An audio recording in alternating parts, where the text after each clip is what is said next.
कहानी का शीर्षक रहस्यमयी हवेली के 3 दोस्त।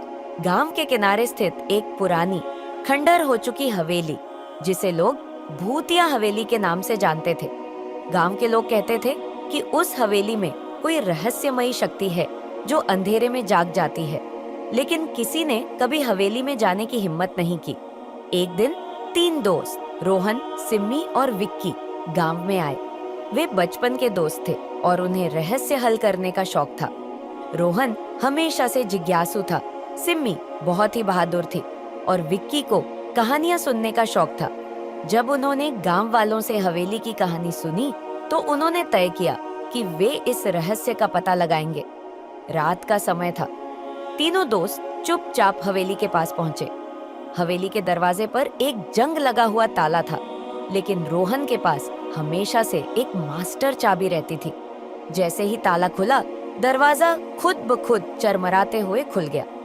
हवेली के अंदर घना अंधेरा था, लेकिन उनकी टॉर्च की रोशनी ने उन्हें आगे बढ़ने का साहस दिया।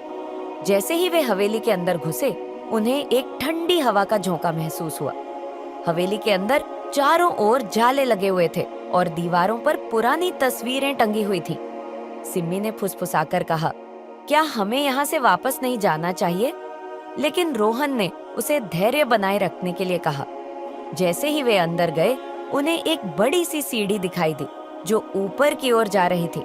वे धीरे धीरे ऊपर की ओर बढ़ने लगे। ऊपर की मंजिल पर पहुंचने पर उन्होंने देखा कि एक कमरे का दरवाजा थोड़ा खुला हुआ था। उन्होंने दरवाजा खोला और अंदर गए। कमरे में एक बड़ा सा बिस्तर था और बिस्तर के पास एक पुरानी लकड़ी की अलमारी थी। विक्की ने अलमारी का दरवाजा खोला तो उसके अंदर एक पुरानी डायरी रखी हुई थी। रोहन ने डायरी उठाई और उसे पढ़ने लगा।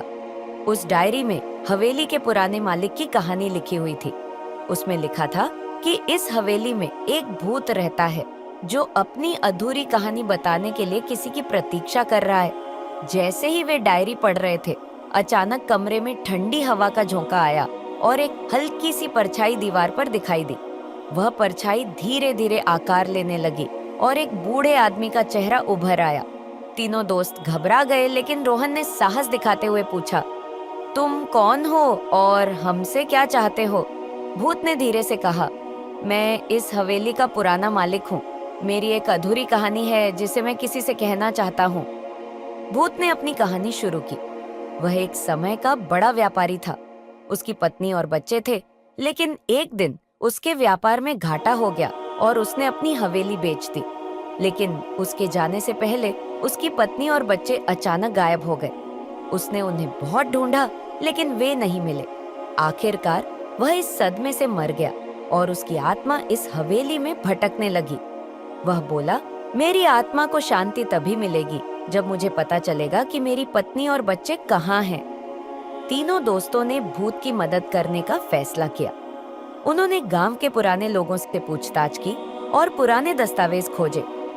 काफी खोजबीन के बाद उन्हें पता चला कि उसकी पत्नी और बच्चे एक पुराने दुश्मन द्वारा अपहरण किए गए थे और उन्हें एक गुप्त स्थान पर बंद कर दिया गया था।